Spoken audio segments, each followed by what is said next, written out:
Mambo vipi mtazamaji na mfuatiliaji wa YouTube channel yako pendwa kabisa ya Divine Forex. Nikukumbushe, hakikisha una subscribe, una like pia na una comment, unaacha comment. Bwana, leo nimekuja na kitu kimoja. Unajua nimekaa nikafikiria kipindi cha nyuma ni vitu gani hasa ambavyo vilikuwa vinanizuia mimi nishindwe kufanikiwa kwenye hii biashara, unaona, na nishindwe kuwa na consistency nzuri sokoni. Kwa hiyo nikakaa nikavianalyze na nafikiri hivi vitu ambavyo naenda kuvitaja hapa vipo common karibia kwa traders wote ambao wana struggle kwenye kupata matokeo. Unaona, sio tu mimi peke yangu ambaye nime struggle, pia kuna traders wengi ambao wana struggle sana kupata matokeo. Inawezekana wewe umesoma forex kwa miaka mingi sana, umetrade kwa miaka mingi sana, lakini still bado unakuwa hauoni matokeo. Kwa hiyo solution au changamoto ambazo unakuwa unazipitia na ambazo ni zile zile ambazo naamini mimi pia nimezipitia. Unaona, kwa hiyo nitataja changamoto ambazo nilikuwa nazipitia mimi au makosa ambayo nilikuwa nayafanya mimi ambayo yakanizuia kwa kipindi kirefu sana nikawa na struggle kupata matokeo kwenye forex trading, kwa sababu hii ni biashara ya pesa na siku zote hakujawahi kuwa na pesa nyepesi.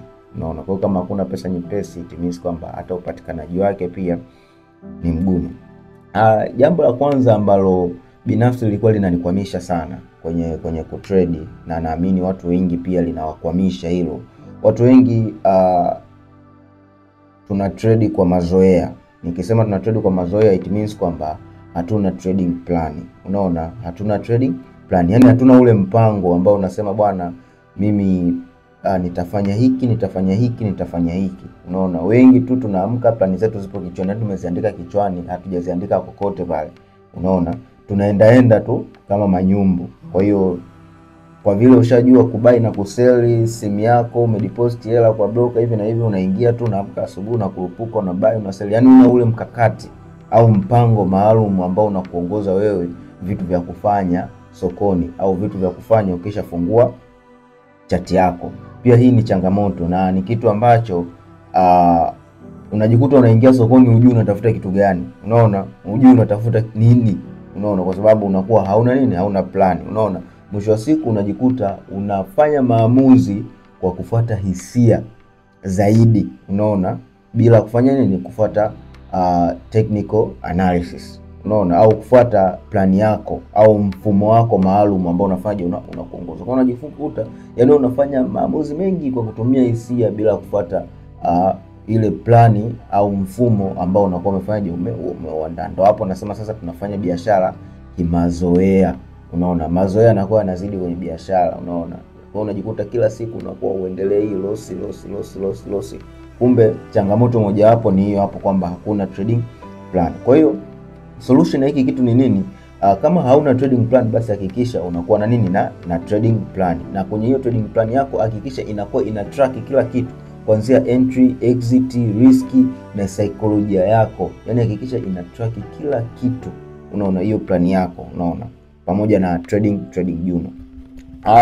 Jambo la pili, tunasema una trade bila kuelewa mfumo wako ambao unautumia. Yaani tunasema lack of system understanding. Unaona, yaani wewe uelewi, yani sawa unatumia technical analysis lakini unaenda yani bado hujauelewa vizuri.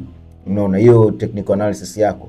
Nakumbuka jana au juzi kuna mtu alinicheka, aliniambia mimi nimejifunza sijui na wiki 2 lakini tangu nimeanza kutrade na kula za uso tu, yani ni loss tu kwa kwenda mbele. Nikakaa nikajiuliza, nikasema wiki 2 hapo umeanza kucomplain hivi, kuna shida mahali. Unaona, kwa hiyo mtu anakuwa hajui kabisa kutrade, ila hajui kama hafanyaje, hajui kwa sababu hana mfumo maalum, hajauelewa ule mfumo ambao ameuelekeza. Unakuta mtu chati yake ina makolokolo mengi, indicators, manini, makolokolo kibao, au mtu anafuatafuata tu signal.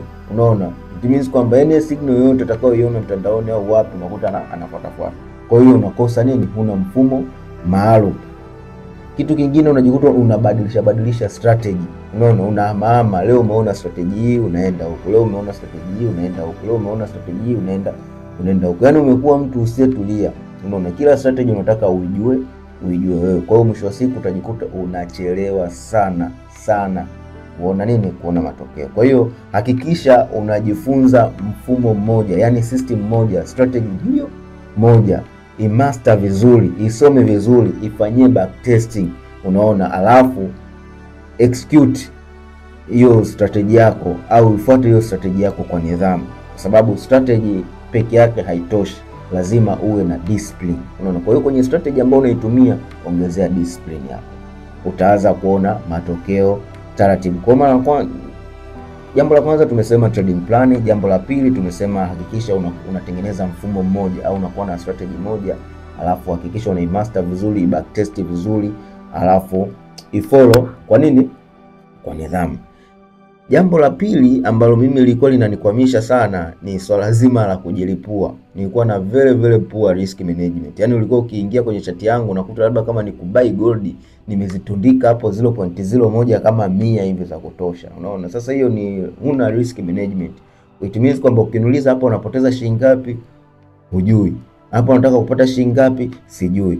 Kitu kingine ambacho nilikuwa sijui kwenye hiyo mambo ya risk management, binafsi mara kwanza wakati naanza kuelewa nilikuwa najua kabisa eti kama nimeingia labda na loss size ya 0.2, unaona, au 0.1, kwamba trade ikienda kwenye loss labda ya pips 30 hivi, ikiwa kwenye negative 30, inamaanisha kwamba ikienda kwenye profit lazima iende mara 2 ya zile pips ngapi? Pips 30. Yaani nilikuwa si trade kwa kuweka stop loss, ila tu najikadiria. Unaona kwamba trade imekaa kwenye negative, labda imefika mpaka kwenye negative ya $60, inamaanisha ikienda kwenye profit ni lazima ifike $120. Hapo ndo najua risk reward ratio ya 1:2. Kwa hiyo nikawa na choma sana account, napiga sana videlete kwa sababu nilikuwa sijui risk management. Yaani sikusoma vizuri somo la risk management, mambo ya kutumia lot size kubwa, unaona, unataka tamaa ya faida kubwa, unaona, uweki stop loss au unahamisha stop loss na vitu kama hivyo. Kwa hiyo hakikisha ili kuovercome hiki kitu, hakikisha unajua vizuri risk management. Na kwenye upande wa kuriski, kama ni your personal account, at least risk 1 to 2% ya your personal account. Ila kama una trade kwa kutumia prop firm, basi hakikisha risk yako haizidi 0.5%. Kwa kufuata hicho kitu, hili jambo utaanza kuona progress inakuwa taratibu. Jambo jingine ilikuwa ni kutrade kwa pupa. Unaona, yani unapapatikia tu. Umeingia hivi, unaingia tu na trade. Hiyo tunaita overtrading. Una trade kwa pupa. Unaona? Yani wewe siku hakuna setup, yani kila siku unataka kutrade tu. Hiyo ndio tunaita kutrade nini? Kwa pupa. Hujaona setup sahihi na hivi unaingia tu unataka kuingia kutrade. Ile mradi tu unaingia unafanyaje? Una trade. Unaona, kwa mwisho wa siku unajikuta akili inachoka, ikichoka akili unapoteza focus moja kwa moja. Unaona? Kwa hiyo kifuatacho ni nini baada ya overtrading? Ni kuchoma account, drawdown, mwisho wa siku unaipiga kiberiti account. Unaona?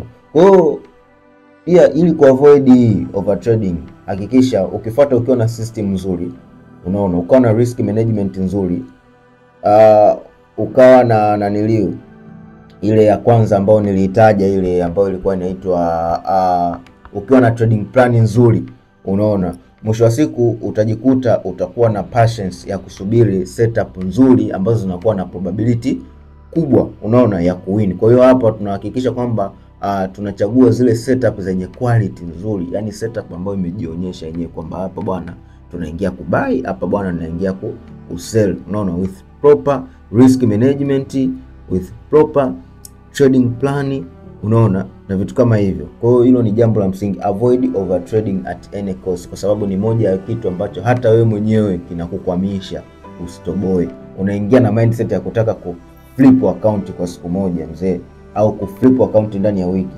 Flipping account huwa inakujaga tu automatically, na yenyewe huwa sio kila siku, unaona, sio kila siku utaweza kuflip account. Kuna mwezi tu utaona mwezi umekuendea vizuri, ukaenda kwa risk management nzuri, ukafollow plan yako, unajikuta mpaka mwezi umeisha umefanyaje, umeflip account, au unajikuta wiki imeisha umeflip account. Lakini sio tu unaingia leo unataka kuflip account, my dear, utaangukia pua, utakula makofi mengi sana sokoni.